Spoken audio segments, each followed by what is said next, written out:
Welcome back to part 2 of Universal Design for Learning in the Distance Learning Environment.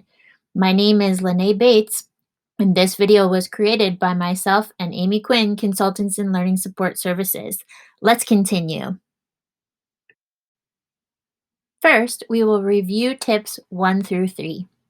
Tip number 1, explicitly teach your expectations for each activity, specifically outlining how students can demonstrate their learning. Tip number 2, allow for breaks. Tip number 3, allow for asynchronous engagement. And now for tip number 4, assign note takers or provide anchor charts. Some students with executive functioning challenges will be unable to multitask and will struggle to focus, connect, synthesize information, and pull out the big ideas all at the same time. A student in older grades could be assigned to take notes for the class during specified lessons. In younger grades, and all classrooms, you can co-create anchor charts to be used by the class. These anchor charts can be embedded in slide decks, docs, or can be added in the margins using tools like Google Keep or Task.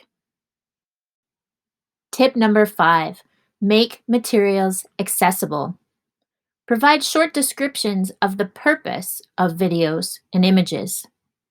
Avoid using image-based PDFs so that assistive technology can be used for access, or learn how to create accessible PDFs. Use Google Docs, Google Slides, and other accessible formats as much as possible so that assistive technology like Google Read and Write can be used to help with all types of communication. Also, explore digital reading resources. Tip number 6, provide opportunities for your students to give you feedback. Students can often teach us better ways of doing things in the digital environment. Seeking their feedback provides them with agency and increased engagement and motivation in their own learning. Use digital feedback tools like Google Forms or Pear Deck to gather their feedback, ideas, and opinions. Use breakout groups to facilitate small group conversations or meet with students one-on-one to encourage feedback. Let's summarize tips 4 through 6. Number 4, assign note takers or provide anchor charts. Tip number 5, make materials accessible. Tip number 6, provide opportunities for your students to give you feedback. Lastly, make it bite-sized, just like this video.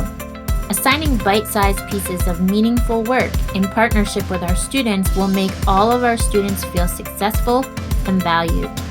Thank you for watching our bite-sized learning video. Stay tuned for more bite-sized content.